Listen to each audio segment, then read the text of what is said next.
Boa noite, irmãs e irmãos, a graça e a paz do Senhor Jesus. Que alegria poder estar aqui para celebrarmos os 123 anos da IPI do Brasil. Eu quero fazer uma saudação especial de agradecimento ao Presbitério Londrina, na pessoa do reverendo João Simonetti, da diretoria executiva do Presbitério. Ele nos convidou para estarmos participando do culto do presbitério e nós pedimos permissão para invadirmos o culto do presbitério com as ações da Igreja Nacional, porque o culto hoje ele está sendo transmitido para todo o Brasil, né, para todas as nossas igrejas.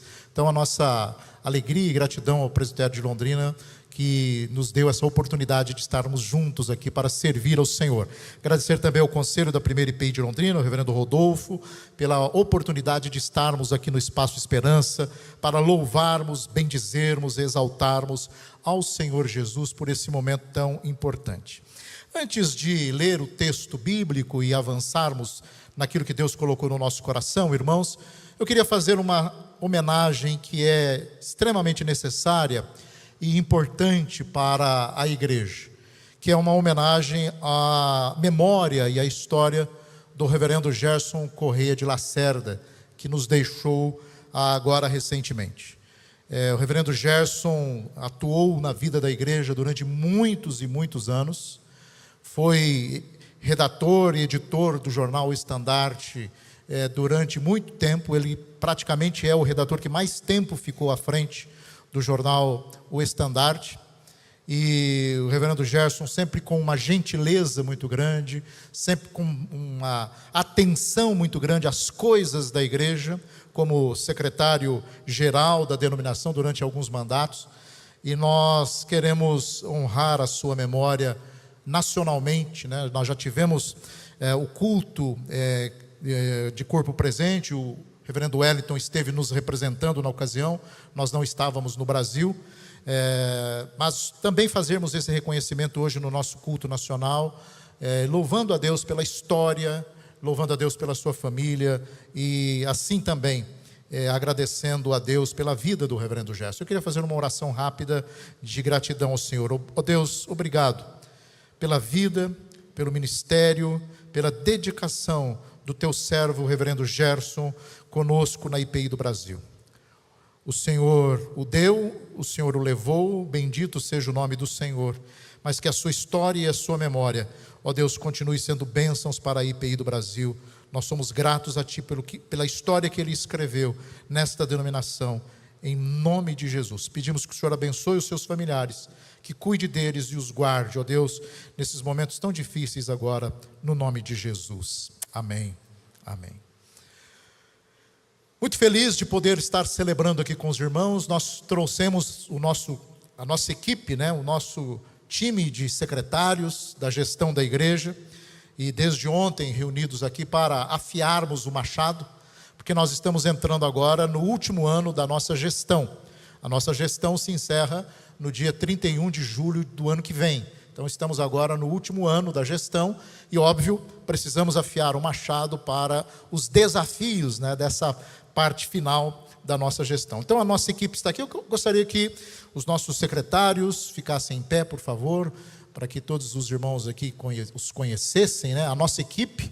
Nós temos aqui o secretário executivo, o reverendo Wellington, o administrador-geral da nossa igreja, que é o presbítero Moisés, o tesoureiro da nossa igreja, que é o reverendo Luiz Eduardo, que está aqui, e os nossos secretários, né, que vieram para cá para este trabalho. Deus abençoe os irmãos, muito obrigado pela companhia e parceria.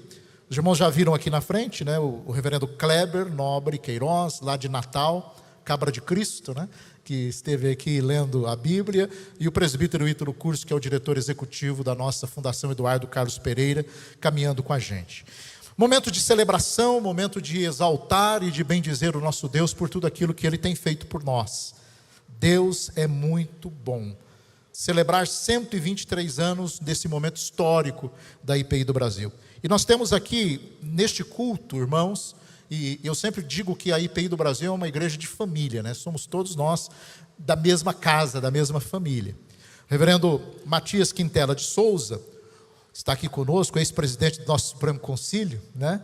O reverendo Matias, o avô dele estava lá no 31 de julho. Olha como que a história é linda, né? O avô do reverendo Matias estava lá no 31 de julho. O meu tio bisavô, presbítero Delfino Augusto de Moraes, lá de Avaré, estava lá junto com o seu avô naquele dia, né? E que alegria de rever a minha prima aqui, a Eloá, esposa do reverendo Matias. Somos de uma família que está na IPI desde 1903, né? Então os irmãos vejam como que a história vai se conectando, né? Então uma bênção, uma alegria rever aqui o nosso decano, a nossa inspiração, que é o reverendo Messias, né? A quem nós pedimos a sua bênção sobre nós e sobre a IPI do Brasil, né? Com a graça e a misericórdia de Deus, que alegria. Eu vou ler um texto que está em Deuteronômio, capítulo 11, verso 11 e 12. E a minha meditação nessa noite é sobre esse tema, do vale às alturas. Vamos repetir juntos, só para a gente gravar? Vamos lá? Do vale às alturas. Deuteronômio 11, do 11 ao 12. Porque eu vos dei, mas a terra que passais a possuir é terra de montes e de vales. Da chuva dos céus beberá as águas.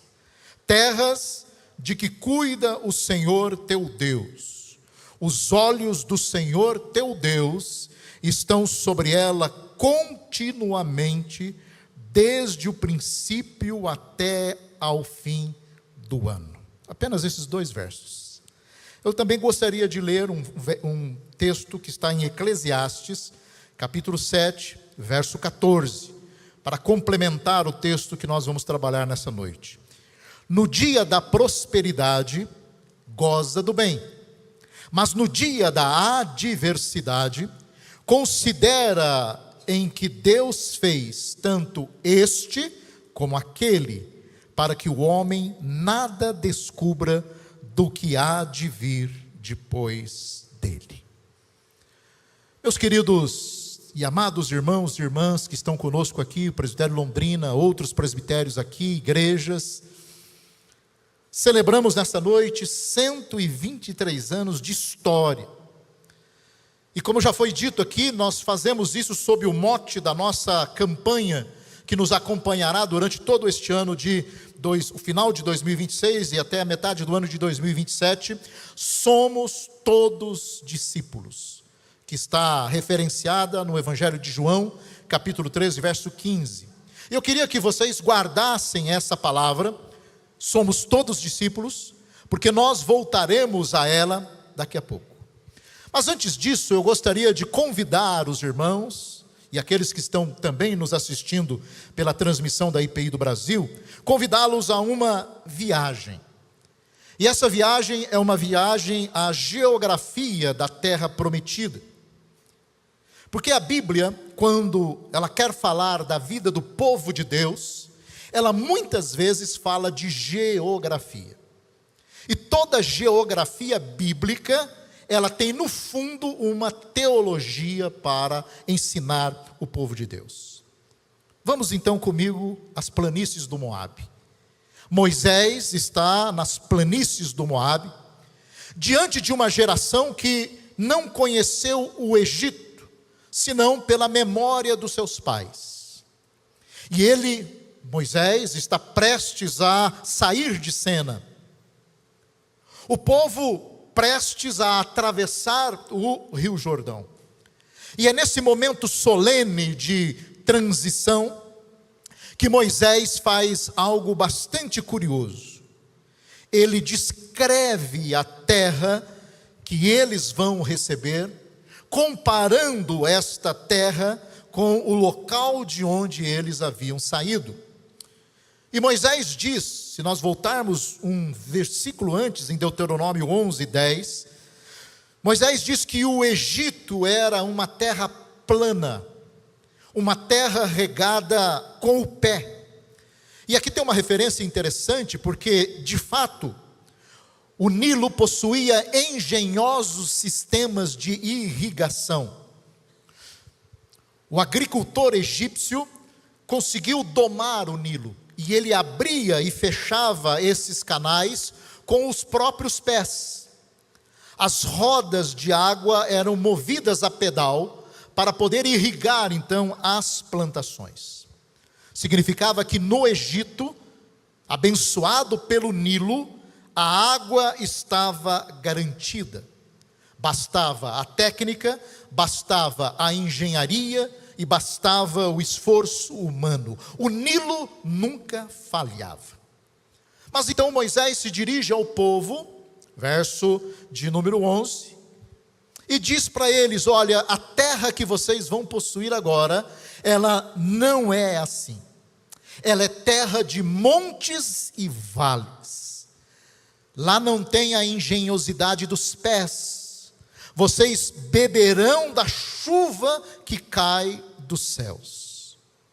Vejam, queridos irmãos e irmãs, que à primeira vista isto parece uma grande desvantagem. Porque quem trocaria a segurança hidráulica do Nilo pela incerteza da chuva? Quem trocaria a planície previsível do Egito pela topografia acidentada de subidas de montes e descidas de vales? Mas é exatamente aqui que está escondido o evangelho nesse texto. A terra da promessa, guarde isso, a terra da promessa é melhor do que a terra da escravidão. Não porque seja fácil, mas porque ela obriga a uma intensa comunhão com Deus e com os irmãos. No Egito, o povo olhava para baixo, olhava para o rio, olhava para a própria técnica. Em Canaã, o povo seria obrigado a olhar para cima, olhar para o céu, de onde vem a chuva, e de onde o salmista diz: eleva os meus olhos para o monte, de onde me vem o socorro. E o versículo 12 do texto que lemos de Deuteronômio, ele completa esse quadro com uma das mais belas declarações da previdência divina em toda a Escritura. O texto diz: esta terra que vocês vão olhar agora, de montes e vales, é a terra de que cuida o Senhor teu Deus. Os olhos do Senhor teu Deus estão sobre ela continuamente, desde o princípio até o fim do ano. O verbo hebraico aqui, traduzido por cuidar, é o verbo darash. E darash significa buscar, inspecionar, procurar com zelo. É o verbo de quem visita pessoalmente aquilo que ama, aquilo que cuida. Um antigo comentarista judaico parafraseou assim este versículo: enquanto dormes na tua cama, o santo, bendito seja ele, o santo rega a terra no alto e no baixo. Os olhos de Deus não estão apenas sobre os montes, nem também apenas nos vales. Os olhos de Deus estão sobre toda a terra, todo o tempo, continuamente, desde o início até o fim, na estação da chuva temporã e na estação da seca, no princípio e no fim. Séculos depois desse episódio, o pregador, o Coelete, lá de Eclesiastes, no ápice da sua sabedoria, vai destilar essa mesma teologia numa única sentença, que é Eclesiastes 7,14. No dia da prosperidade goza do bem, mas no dia da adversidade considera: Deus fez tanto este como aquele. O hebraico é, claro, muito mais expressivo do que as nossas traduções latinas e do português. O texto hebraico diz que Deus fez um dia leumat ao outro, ou seja, o dia mau e o dia bom, literalmente eles estão juntos, um ao lado do outro, um em correspondência com o outro. Ou seja, prosperidade e adversidade não são acidentes alternados de uma história sem sentido. Eles são dias tecidos juntos, lado a lado, pela mesma mão soberana, o mesmo Deus, o mesmo tear, o mesmo propósito. E eis aqui, meus irmãos e irmãs, a confissão que estes dois textos nos entregam aqui nesta noite de aniversário. Deus é o Deus dos montes e dos vales. E uma igreja que caminha há 123 anos, sabe por experiência o que isso significa. Vocês que aqui estão nesta noite, vivem e estão continuamente vivendo essa experiência. Há dias em que nós nos sentimos fortes, como Josué e Calebe, prontos para a guerra. Em outros dias, preferimos nos esconder na caverna, como Elias. Há dias em que queremos cantar e dançar, como Davi e Miriam, mas há dias que queremos chorar e derramar a nossa alma, como Ana. Há dias que temos fé para vencer tudo e todos, como Abraão. Mas há outros dias que, como Sansão, nós perguntamos a Deus se Ele permitirá que morramos de sede. Há dias em que nos sentimos fortes o bastante para desafiar os reis deste mundo, como Ester e Mardoqueu. E há outros dias em que apenas ouvimos o rugido dos leões na cova, como Daniel. Há dias em que estamos gratos como Jó, quando Deus tudo lhe restituiu. E há dias em que escrevemos as lamentações da nossa vida, como fez Jeremias. Mas notem aqui, irmãos e irmãs, que o que a Escritura testemunha em todos esses casos é maravilhoso. Deus não livrou os 3 jovens da fornalha. Ele caminhou com eles na fornalha. Deus não livrou Daniel da cova dos leões. Ele esteve com Daniel na cova dos leões. Ele permitiu a cova, mas proibiu os leões de abrirem a boca. Ele permitiu a fornalha, mas proibiu o fogo de queimar. Ele permite, mas Ele protege. Porque no final de tudo isso, irmãos, não se trata de onde nós estamos, mas trata-se de quem é que está conosco. Mais glorioso do que ser livrado da tribulação é ter o Filho de Deus passeando conosco no meio desta luta e desta tribulação. Meus queridos, é com essa fé, a fé na providência do Deus dos montes e dos vales, que nós celebramos esses 123 anos. E é essa fé que eu quero desdobrar com vocês em 4 palavras. Uma palavra de gratidão, uma palavra de exortação, uma palavra de esperança e, ao final, um convite especial para nós. Uma palavra de gratidão. Veja Deuteronômio 11:12. O texto diz: terra de que cuida o Senhor. A primeira palavra nesta noite de celebração tem que ser gratidão. Neste 31 de julho, a gratidão precisa ser o sentimento maior no coração de toda a igreja, em todo o Brasil. Reparem, irmãos, que antes de descrever a terra, Moisés convoca a memória. Se nós voltarmos lá no capítulo 11 de Deuteronômio, nos primeiros versos, na parênese do texto, nós vamos encontrar Moisés falando: lembrai-vos hoje, os vossos olhos já viram todas as grandes obras que o Senhor fez. E no capítulo anterior, ainda dentro da mesma parênese, a ordem é célebre: lembrar-te-ás de todo o caminho pelo qual o Senhor teu Deus te guiou no deserto. Lembrai-vos, lembrai-vos, lembrai-vos.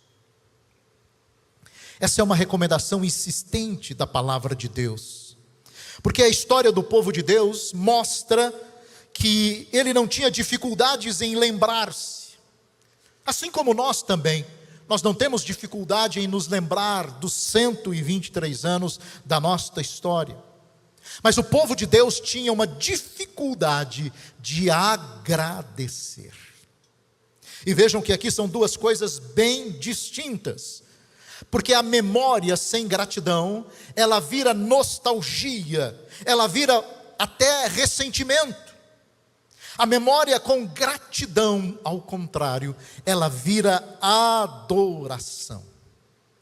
Deuteronômio, todos os exegetas estudiosos sabem que Deuteronômio não é um livro de história, mas Deuteronômio é um livro de memória adorante, de adoração. Toda a teologia deuteronômica, ela pode ser resumida assim: olhar para trás para poder caminhar para a frente. E o que vemos quando olhamos para trás? Para os nossos 123 anos, nós vemos exatamente o que Moisés prometeu: uma terra de montes e vales. Mas sobre montes e vales, os olhos do Senhor continuamente. Queridos, a IPI do Brasil nasceu num vale. Na noite de 31 de julho de 1903, 7 pastores e 11 presbíteros, liderados pelo reverendo Eduardo Carlos Pereira, deixaram tudo o que tinham, os seus templos, o seminário que eles haviam construído em São Paulo, as suas congras, os seus salários, o prestígio que eles tinham na igreja, deixaram tudo por causa das suas convicções. A convicção de que a igreja de Cristo no Brasil deveria ser espiritualmente soberana, sustentada pelo seu próprio povo, livre dos senhorios estranhos ao Evangelho. Fossem eles o poder do dinheiro, o famoso money power, como dizia o reverendo Eduardo, ou fosse o juramento de lealdades às sociedades secretas, incompatíveis com a lealdade exclusiva a Cristo. Naquela noite, 31 de julho, aqueles homens saíram para o vale da pobreza material, e saíram com a pecha e a fama de ingratos. Não tinham o Nilo das juntas missionárias estrangeiras a lhes garantir irrigação, porque eles teriam que viver dali em diante da chuva do céu. E por isso naquela noite, além de vários hinos, eles cantaram: chuva de bênção teremos. E eis o milagre, eles viveram, a igreja cresceu, porque aquela igreja nascida no vale, ganhou já nos primeiros anos da sua história, o apelido carinhoso de Igrejinha dos Milagres. Aqueles homens do 31 de julho compreenderam a lição de Deuteronômio 11. Ser independente dos poderes humanos é a forma histórica de ser radicalmente dependente de Deus.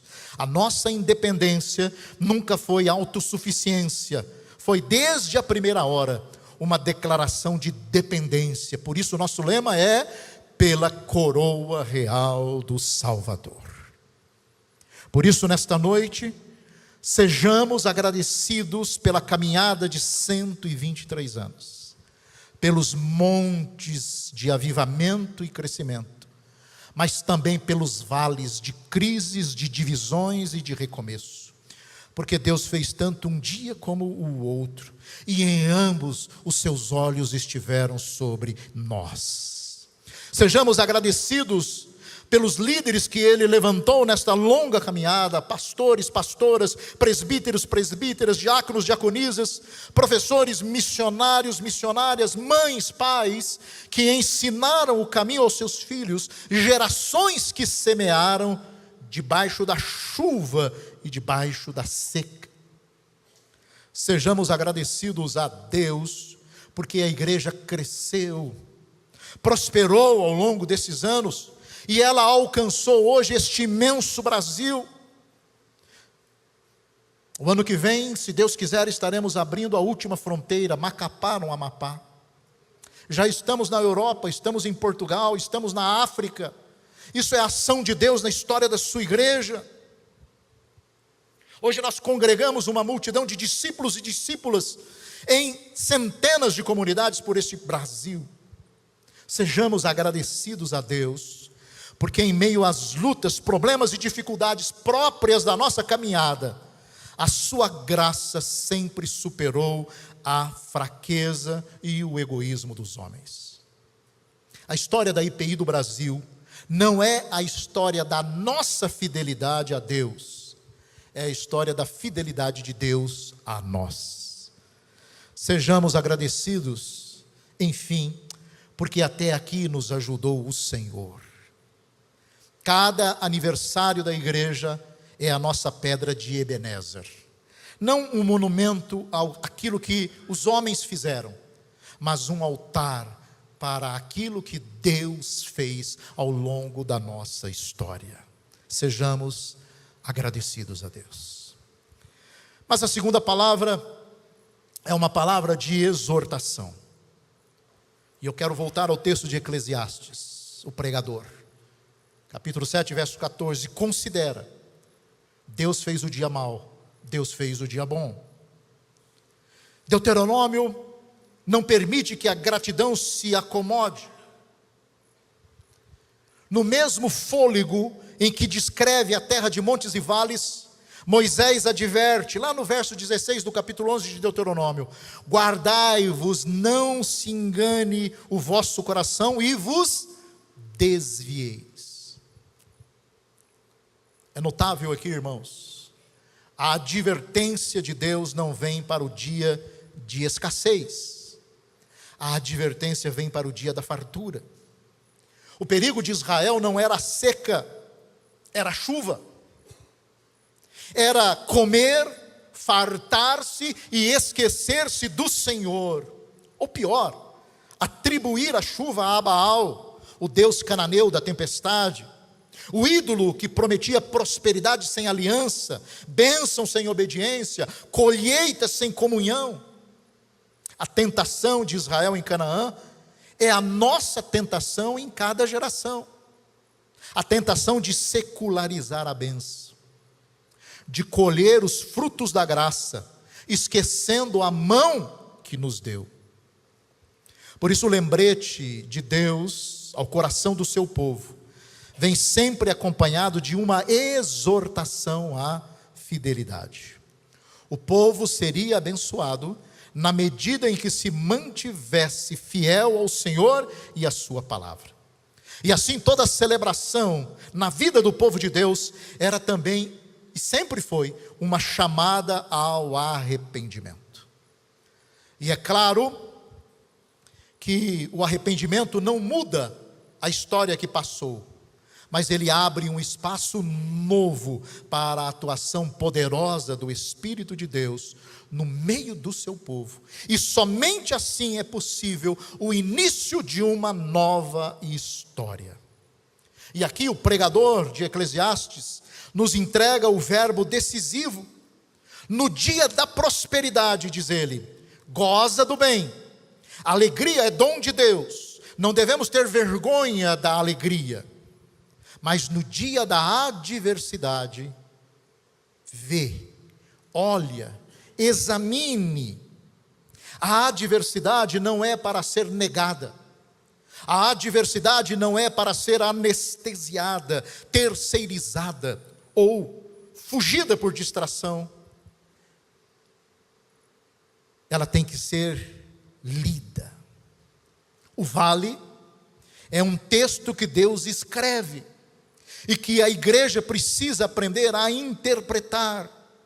Quem atravessa o vale sem considerar, sai do vale apenas ferido. Mas quem o atravessa considerando Deus, sai dele ensinado. E o que devemos considerar então como igreja nos nossos vales? Devemos considerar, irmãos e irmãs, com humildade, que alguns vales não foram cavados pela providência, mas foram cavados pelo pecado. Não somos nós, com as nossas ideias, com os nossos caprichos, com o nosso egoísmo travestido de racionalidade, que conduzimos a igreja. É Deus, com o seu Espírito, com a sua graça. Aliás, os mais tristes capítulos da história da igreja, e de toda a igreja cristã, e também da IPI do Brasil, foram escritos quando homens se revestiram de uma pretensa autoridade clerical para definir, em última instância, os problemas de fé, de vida, esquecidos de que há um só Senhor e cabeça da igreja. E estes só têm conseguido dividir a igreja e ferir o corpo de Cristo. A nossa própria origem nos vacina contra isso, ou deveria nos vacinar. Nós nascemos protestando contra senhorios ilegítimos sobre a consciência dos irmãos e sobre a igreja. Seria uma trágica ironia se 123 anos depois, nós reproduzíssemos dentro da nossa casa, das nossas igrejas, os autoritarismos contra os quais os nossos fundadores se levantaram. Por isso nós sentimos a responsabilidade nessa noite, como moderador da Assembleia Geral, como presidente da diretoria da igreja, a exortar a igreja, a precaver-se contra toda e qualquer expressão de intolerância, toda e qualquer expressão de espírito inquisitorial. O espírito de intolerância e de inquisição é a negação prática do evangelho na vida da igreja. É o anticristo vestindo toga eclesiástica. A história passada e o presente da igreja, aí está para demonstrar que os vales foram cavados no meio da igreja, no meio do corpo de Cristo, e eles são perigosos. Somos herdeiros da reforma, e a reforma nos legou um princípio que é ao mesmo tempo doutrina e postura da igreja. Igreja reformada sempre se reformando segundo a palavra de Deus. Uma igreja que se julga pronta, ela já começou a apostatar. A celebração dos 123 anos, portanto, não é o momento de nós nos declararmos que já chegamos, mas nós temos que declarar outra vez, nós estamos a caminho, debaixo da palavra, debaixo da chuva, debaixo dos olhos do Senhor. Amém? Mas é necessário também trazer uma palavra de esperança. O verso 12 de Deuteronômio complementa: os olhos do Senhor estão sobre esta terra de montes e vales, desde o início até o final de todas as estações.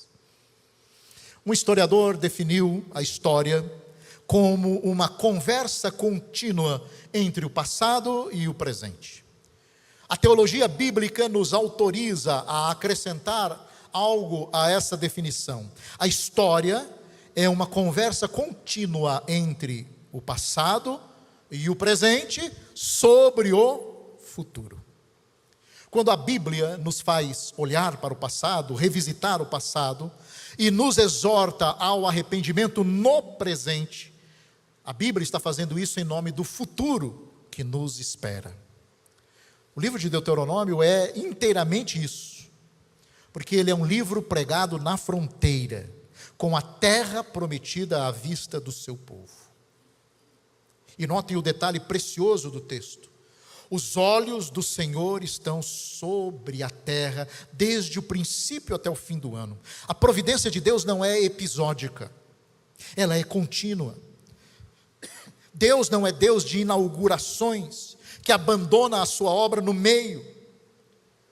Paulo escreve aos Filipenses: aquele que começou a boa obra em vós, há de completá-la até o dia de Cristo Jesus. Filipenses 1:6.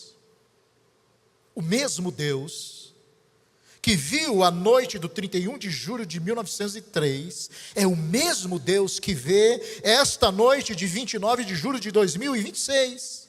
é o mesmo que já vê as noites que ainda virão. E Eclesiastes nos acrescenta aqui uma nota de humildade. Deus fez o dia da prosperidade e o dia da adversidade, para que o homem descubra, para que o homem nada possa descobrir daquilo de que há de vir depois dele. Por quê? Porque nós não controlamos o futuro. E aqui não é uma má notícia para nós. Esse é o fundamento da nossa esperança. Não controlar o futuro é o fundamento da nossa esperança. O futuro não está em nossas mãos, mas o futuro está nas mãos daqueles cujos olhos nunca se fecham sobre a terra e sobre o seu povo, o nosso Deus.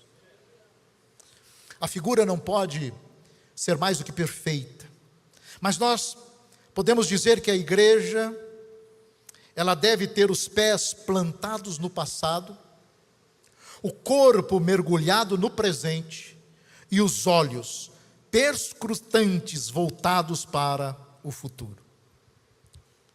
Só uma igreja assim pode ser realmente aquilo que nós chamamos de comunidade da esperança. É assim que queremos ver e é assim que queremos sentir a nossa igreja. Uma igreja com raízes fundas no seu passado, na sua história, extraindo dessas raízes toda a seiva rica e capaz de fortalecê-la. Mas também uma igreja mergulhada de corpo e alma no presente, atuante, dinâmica, comprometida com o Brasil real, das grandes cidades ou dos rincões espalhados por este mundo todo. Uma igreja que transcende o presente e a sua transitoriedade, porque a sua visão é a visão do futuro de Deus. É dessa perspectiva, irmãos, da perspectiva da esperança, que eu tenho procurado conversar com cada igreja em que eu tenho visitado praticamente todo final de semana. Final de semana eu estive em Chapadão do Céu, em Goiás, no culto do presbitério. Preguei em Cacilândia, no Mato Grosso do Sul, uma viagem de quase 1000 quilômetros de Maringá até lá. Final da semana agora estarei no presbitério Sergipe, pregando em Aracaju. E assim todo final de semana em uma igreja pregando. E essa perspectiva eu tenho levado aos pastores, à igreja, aos presbitérios. E o que eu tenho dito à igreja é esperança. Porque em esperança nós vamos resolver todos os problemas e todas as questões relativas à vida da igreja. Por mais delicados, por mais complexos, por mais difíceis que eles sejam. Porque os problemas de uma igreja que pertence a Cristo nunca serão maiores do que o Senhor da igreja. Em esperança nós lutamos para manter sempre unida e coesa a igreja que nós recebemos como herança espiritual. Porque a unidade não é uma conquista nossa. A unidade é um dom de Deus que nós administramos. Em esperança, nós procuramos promover a integração da igreja, vencendo barreiras históricas, geográficas, psicológicas, espirituais. Porque em Cristo não há montes que separem, nem vales que nos isolem. Em esperança, nós estabelecemos um programa de vida para a igreja, um discipulado transformador, o mais abrangente e completo possível, para que a igreja cresça quantitativa e qualitativamente, material e espiritualmente, cresça das bases para o todo. Em esperança, nós trazemos os próximos anos para o horizonte da nossa história, a fim de caminharmos com segurança da igreja que somos hoje, para a igreja que Deus quer que nós sejamos.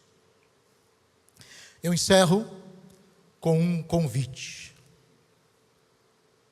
Quando lemos com atenção a palavra de Deus, nós notamos que os eventos mais marcantes da história da salvação, eles tiveram lugar no monte. Isso tem um sentido muito mais espiritual do que geográfico. Foi no monte que Abraão aprendeu que Deus proverá. Foi no monte que Moisés recebeu a lei, e foi no monte que Moisés contemplou a terra prometida. Jerusalém foi edificada sobre um monte, e os peregrinos subiam para Jerusalém, cantando os cânticos dos degraus: elevo os olhos para os montes, de onde me virá o meu socorro vem do Senhor. Jesus proclamou as bem-aventuranças no monte, Jesus transfigurou-se no monte, e Jesus buscava os montes para orar. A crucificação se deu no monte, e Apocalipse nos diz que a Jerusalém celestial que desce dos céus, ela estabelece-se sobre um monte alto. Na Escritura, o monte tornou-se espiritualmente o símbolo da proximidade de Deus, da comunhão de Deus, da visão da fé e da elevação do Espírito. O nosso convite nesse 31 de julho é para que subamos como igreja com Cristo ao monte.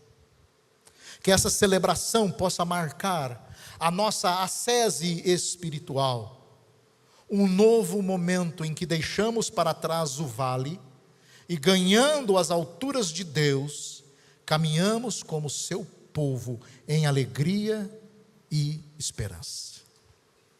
Mas, atenção, e aqui eu volto à palavra que eu pedi que vocês guardassem lá no início: somos todos discípulos. E por quê? Porque há um equívoco possível nesta analogia da subida. E o Evangelho de João nos protege desse perigo. Pedro, Tiago e João estão com Jesus no Monte da Transfiguração, e eles quiseram construir tendas para eles ficarem ali, para morarem ali, longe dos vales e longe dos problemas. Mas Jesus não permitiu. Jesus desce com eles. Lá em Marcos capítulo 9, versos 14 a 27, nós vamos ver que quando Jesus desce do monte com os três junto dele, havia um pai aflito, um menino atormentado pedindo socorro. Na noite em que Jesus funda a sua igreja ao redor da mesa, o Senhor da glória, sabendo que o Pai tudo lhe entregara às mãos, em que ele viera de Deus e voltava para Deus, como João 13:3, esse Senhor levanta-se da ceia, cinge-se de uma toalha, de uma bacia, e fazendo a função do escravo, ele lava os pés dos seus discípulos.